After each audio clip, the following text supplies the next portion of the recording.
So I was doom scrolling through Steam looking for a new game to play when I noticed something that I thought was a bit odd. Games were making sequels. Now, I know this doesn't sound odd at face value because it's been happening for basically ever, but hear me out. When you're looking at a sequel, it's usually a similar game with upgraded graphics and added mechanics. Well, unless you're Overwatch 2, then you just push out an update and change the title, but that's a different story. But either way, there's usually some big steps towards progressing the game forward while keeping the game's core mechanics intact. For example, look at games like Call of Duty. The traditional multiplayer has been basically the same for nearly a decade. They've been able to recreate essentially the same game for so long because they have an incredibly loyal fan base and a crazy amount of momentum behind them. But the games that we're talking about today aren't like that. The games that we're talking about are dying and we're like, hey, let's make another one. Now, don't get me wrong, in the current meta of live updates, every game is dying to an extent. For those of you who don't know what live updates are, it's basically when a game is supported and added to by pushing out updates every few months. With live updates, there's a cycle of releasing a patch, getting a surge of players, and then the players slowly dropping off until hopefully the next patch brings more players in. With this model, there's a drastically reduced need for sequels as each update is basically a mini sequel in itself. So that makes sequels in this day and age a bit unnecessary in itself, but there's still more to this story that makes it weird. When I say sequel, the first thing that pops into your head is probably exactly what I've already been talking about, but it can also be something entirely different. This category of sequels you probably know as spin-offs. This is when you take an already established game and create another in the same universe but as a completely different genre. Let's take a look at some spin-offs and see if you notice something that doesn't really add up in this situation. Blizzard taking Warcraft and creating World of Warcraft, Naughty Dog with Crash Bandicoot creating Crash Team Racing, and Nintendo with basically every Mario game ever made. Do you see it?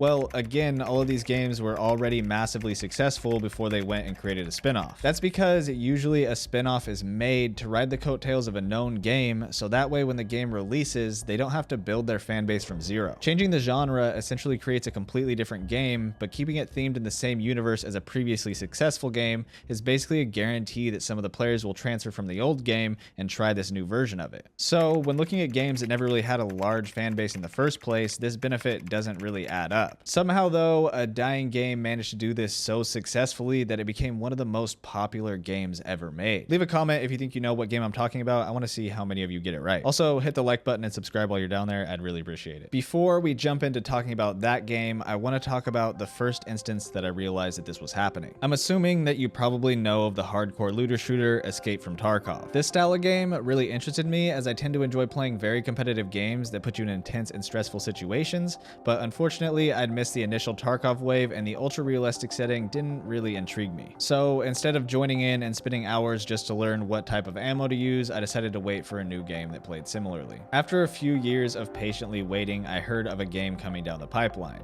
The Cycle Frontier. This was a similar style game to Tarkov, but it was set on an alien planet where you drop in, collect loot, kill players and aliens, and then try to evac safely. This definitely piqued my interest, but come to find out, this was a re-release of a game I'd never even heard of, The Cycle. In the original Cycle, you would drop into an alien planet, collect loot, kill players and aliens, and evac. So what's the difference and why am I even talking about this game in the first place? Well, like I said before, the Cycle Frontier was a Tarkov style game mode where if you survived, you'd keep your loot, building up a stockpile of better and better items to bring in with you. But if you died, you'd lose everything that you had on you. The original Cycle, on the other hand, was round based. You drop into the map with a bunch of other players and complete as many objectives as you could to gain money and buy better gear. This increase in power would snowball, helping you complete more objectives and earn more points to win that game. So even though the weapons, the maps, and even the pregame lobby were basically identical, these were drastically different games. The original Cycle didn't really gain a whole lot of traction, but the Cycle Frontier seemed to bring in a lot more eyes. Using the assets and game mechanics that the dev team had already built, they're able to spin up an essentially brand new game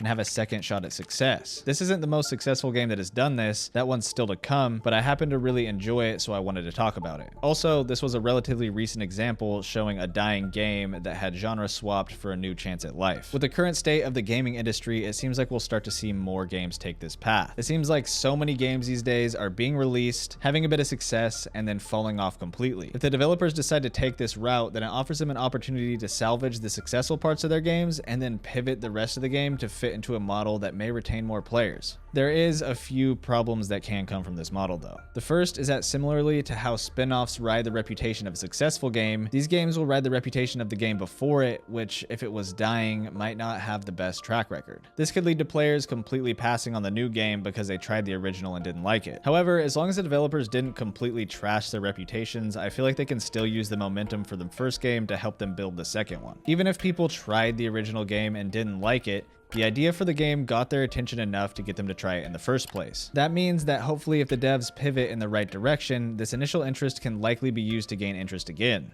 However, there is another risk that the devs should be aware of. If they do this too many times unsuccessfully, they could easily give themselves a reputation for abandoning games. This reputation would give a negative connotation to any game that they create in the future, whether it's related to a previous game or not, because why would we want to risk wasting our time into a game that's likely to be abandoned? On the flip side, if they transition to a new genre successfully, they could develop a reputation of listening to their player base and supporting their games in a positive way. So basically doing this is a risk, but developing a game in itself is a risk, so it's going to happen either way. But speaking of risk, you'd have to imagine if the developer is thinking of creating a new game anyways, that salvaging the assets that they've already made could save them a significant amount of money. Not only would it save money, but these assets would also give them a solid base to start from, likely saving a lot of development time and allowing them to get the next game out much faster than if they started from scratch. The biggest thing they should be aware of is that if they're deciding to continue with the previous concept, then that concept better have piqued people's interest in the first place. With the previous game launched, they should have plenty of insights as to whether or not players like the overall universe they were building, and if people liked it, then why not continue down that road? I feel this option is most valuable to games that peaked when they launched and then fell off quickly, not being able to sustain players, but I could definitely be wrong because the biggest game to do this definitely had a rough beginning. Let's talk about it.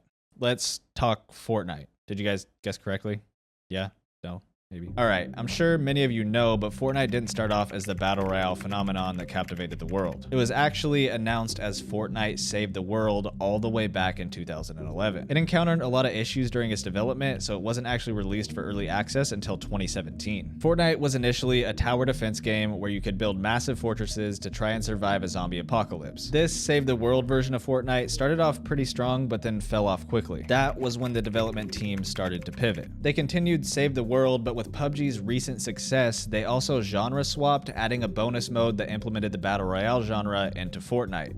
And well, the rest is history. Fortnite Battle Royale ended up being a massive success, flipping the entire game on its head, turning the long-awaited Save the World mode into a bonus mode, and the Battle Royale mode became its main staple. Epic's ability to quickly pivot lended itself well to the live update model, allowing Fortnite to continuously implement big updates to the Battle Royale mode and bring in more and more interest, growing the game's popularity to an astronomical level. However, the Save the World version of Fortnite wasn't the only one of Epic Games to suffer because of Fortnite's Battle Royale success. The Battle Royale's success was also a big reason behind shutting down their third-person MMO, Paragon. With the shutdown of Paragon, Epic took a really interesting approach. As you may have heard, Paragon is getting a sequel called Predecessor. It's technically unrelated to the game, but it's essentially the same game. This is yet another example of a dead game coming back and creating a sequel. But what's interesting about that pales in comparison to the fact that when they shut down Paragon, they also released $17 million worth of the game's assets for the public to use. This has led to the public creating their own sequels of the game, such as Paragon the Overprime, which is also a third-person MOBA. On top of that, now anyone can take these assets and create any type of game they want with them. To see the importance of this, we can look back to the early 2000s when Warcraft 3 was released. Warcraft 3 was initially a real-time strategy game, but had a world editor feature which allowed you to essentially mod the game. The community used this feature to create Defense of the Ancients, or Dota for short. Dota became incredibly popular and was basically responsible for creating the MOBA genre. MOBAs have become some of the world's most popular and competitive video games ever made, and it was all because of a mod that allowed you to change the genre of Warcraft 3. With Paragon's $17 million worth of assets being released to the public, we can hope that maybe that'll spark another gaming evolution. Or maybe some developers somewhere will take their dying game and create a sequel and become the next phenomenon. Let me know what you think is more likely. Don't forget to drop a like and subscribe if you enjoyed. Thanks for watching.